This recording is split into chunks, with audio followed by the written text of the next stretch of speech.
Bismillahirrahmanirrahim. I'm Dr. Muhibbullah Wazir, and the topic is the blood supply and nerve supply of the jejunum and ileum.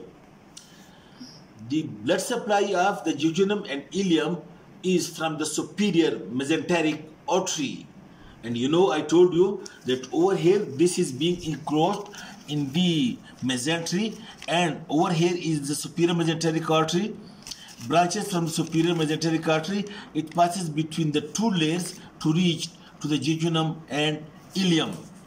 In this way, the jejunum is supplied, you can see it over here, by branches from this superior mesenteric artery, and these branches passes between the two layers of the mesentery, and then they form an arterial arcade anastomosis, and then straight vessels passes to pass to supply the jejunum.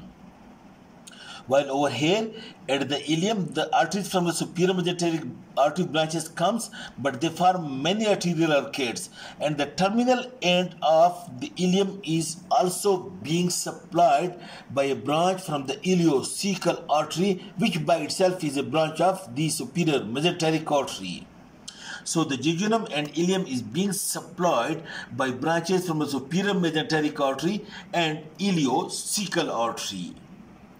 Okay, and the nerve supply of the intestine, the jejunum and ileum, it is coming from the plexus of nerves. I told you that all the viscera are being supplied by plexus of nerve.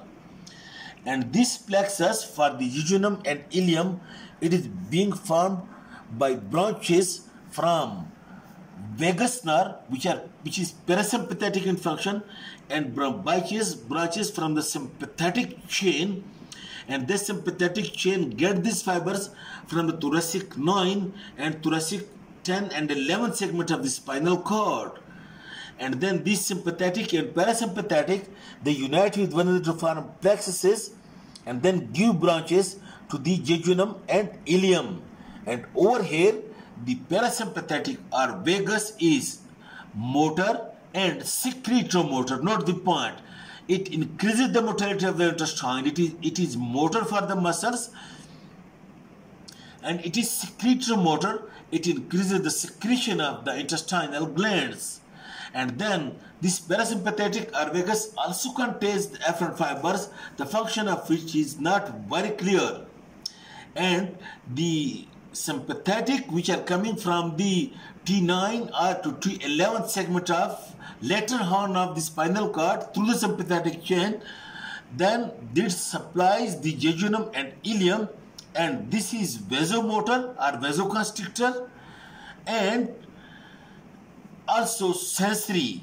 The pain from this intestine is being taken by the sympathetic part of the plexuses, and the pain over here, the pain fibers are much widely distributed. It is more sensitive to pressure and distension and not to touch like the somatic nerves. Okay, thank you very much.